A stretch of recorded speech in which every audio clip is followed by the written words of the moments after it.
Bonjour à tous et bienvenue sur Lycée Altitude, la radio de lycéen. Alors, première information, on a décidé d'arrêter de faire des sommaires, donc on va passer tout de suite à la rubrique des profs absents.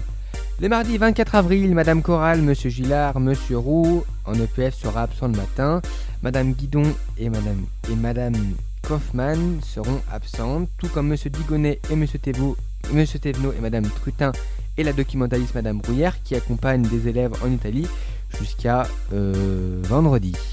Mercredi 25 avril, Madame Vaqueta, Madame Rogueras, Monsieur Bordelier, Madame Clouet, Monsieur Gillard, Monsieur Pellissier, Monsieur Rose seront absents. Le jeudi 26 avril, Madame Bernal Castro, ainsi que 3 profs de PS, Madame Clouet, Monsieur Pellissier, Monsieur Rose seront encore absents.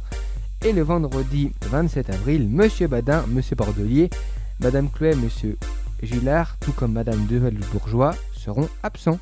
On passe désormais à l'actualité du lycée. On vous rappelle que la photo de classe aura lieu le 7 mai. Alors on vous rappelle quelques règles. Il ne faut pas venir déguisé en force de l'ordre, pas de symbole politique ou qui montre votre religion, ou encore on doit pouvoir voir votre visage. Mais faites-le, c'est important, c'est un très bon moment que vous passez ensemble. On continue avec la journée des talents le 12 juin. Donc voilà. On passe désormais à la chronique Histoire par Nathan. Merci Nathan. On passe donc, comme il l'a dit, à la chronique Histoire. Après la Révolution française de 1848, le 13 mars, des manifestations d'ouvriers et de paysans dans Vienne contraignent Metternich, le premier chancelier d'Autriche qui régnait depuis 27 ans, à démissionner. La foule est bien sûr réprimée, mais Metternich est obligé de fuir. L'empereur Ferdinand, prenant peur, est lui obligé d'instaurer une constitution. Le mouvement gagne alors peu à peu tout le pays. Les Tchèques obtiennent leur autonomie et la Hongrie proclame même son indépendance. Le 18 mars, Milan se soulève. Ce sont les 5 journées de Milan. On note aussi des troubles à Palerme et Messine, et Venise est libérée. C'est le début de la première guerre d'indépendance italienne. Le Piémont-Sardaigne de Charles Albert déclare donc la guerre à l'Autriche dans le but d'unifier la péninsule italienne. Charles Albert poursuit dans un premier temps l'armée autrichienne du général Radetzky qui fuit vers l'Autriche. Il va fédérer toute l'Italie. Il va recevoir donc de l'aide de la Toscane, des États pontificaux, mais aussi du royaume des 2 Siciles. Le Piémont est après quelques batailles maître de tout le nord de l'Italie. Cependant, le vent tourne fin avril 1848. Le pape et le royaume des 2 Siciles retirent leurs troupes et l'armée sarde est finalement battue fin juillet par une armée autrichienne renforcée lors de la bataille de Custozza. Le 4 août, Charles Albert est finalement battu sous les murs de Milan et demande un armistice. Cependant, de nouveaux troubles s'annoncent avec l'arrivée des démocrates en Toscane et la création de la République romaine soutenue par la Légion de Garibaldi. L'Autriche, après avoir vaincu le Piémont et forcé Charles Albert à abdiquer, se concentre sur la Toscane.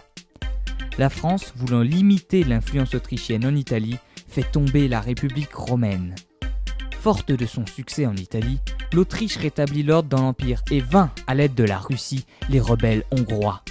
C'est donc encore une fois des monarques qui gagnent, mais l'année 1848 a inauguré un nouveau tournant. Les peuples sont maintenant décidés de s'unifier. Merci Nathan, on passe désormais à la chronique Histoire des sciences par Antoine. Et on parle aujourd'hui de l'histoire de la gravitation. Gravé veut dire lourd en grec, et Aristote, vers moins 350, pensait que les objets voulaient revenir à leur origine, à savoir le centre de la Terre.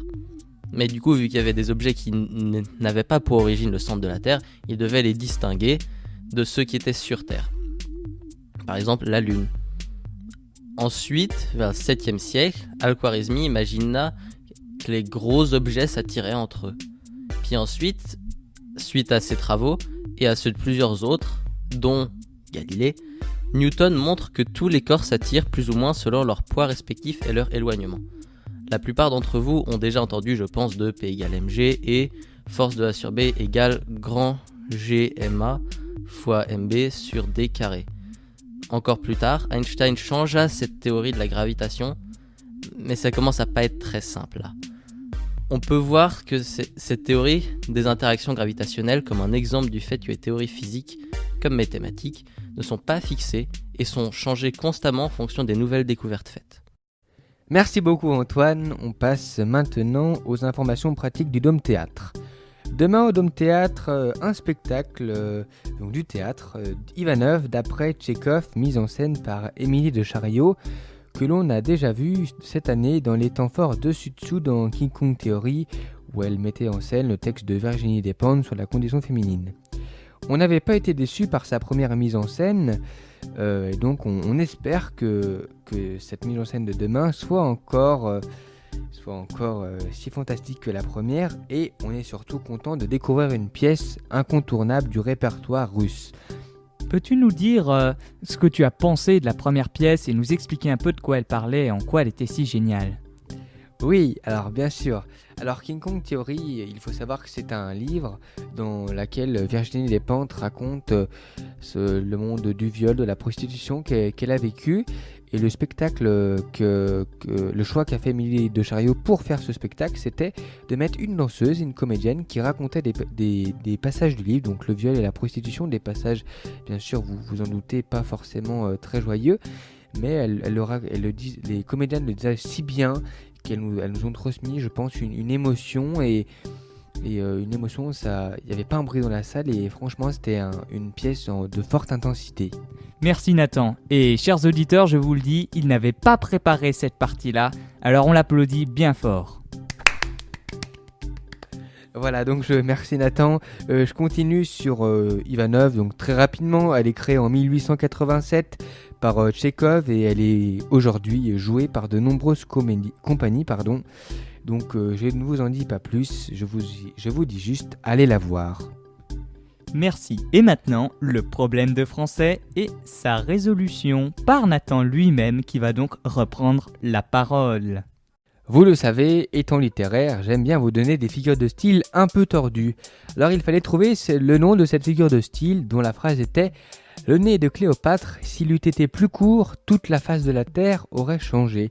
Alors cette figure un peu tordue s'appelle une anacolus, c'est-à-dire une figure de style qui consiste en une rupture de la cohésion syntaxique, c'est-à-dire que la phrase reste compréhensible, mais c'est pas vraiment très correct. Si on avait voulu dire la phrase très correctement, il aurait fallu dire « Si le nez de Cléopâtre eût été plus court » au lieu de « S'il eût été plus court ». Voilà. Et maintenant, on passe au problème de maths. On avait vu la semaine dernière que l'expression de l'aire d'un polygone régulier à n côtés inscrit dans un cercle de rayon 1 était n sinus de 360 sur n. Et d'autres formules, mais enfin bref. Avec les angles en degrés bien sûr. Mais que se passe-t-il quand n devient grand ? Le polygone est de plus en plus proche du cercle dans lequel il est inscrit, lequel a une aire de pi fois son rayon au carré, donc pi vu que son rayon vaut 1. En effet, la formule qu'on avait trouvée précédemment s'approche de pi quand n augmente, et plus on prend n grand, plus l'approximation de pi est bonne. Mais cette formule ne s'approche que très lentement de pi, et il en existe des beaucoup plus efficaces comme nous le verrons dans la chronique épistémologie de la semaine prochaine.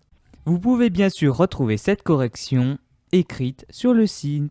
Maintenant, le problème de la semaine, on reste sur la géométrie, mais une connaissance des vecteurs et de la relation de Chasles sera plutôt utile. Soit G le point d'intersection des médianes du triangle quelconque ABC et I le milieu de BC. Montrer que AG égale 2GI, vecteur ou pas, ça change pas dans ce cas. Bonne chance! Et voilà, notre émission est désormais terminée. On se retrouve la semaine prochaine en compagnie d'Antoine et Nathan. Je ne serai malheureusement pas là. Oui, je sais, vous êtes très triste, car je serai en voyage à Londres. Donc, à très vite sur Lycée Altitude. La radio des lycéens!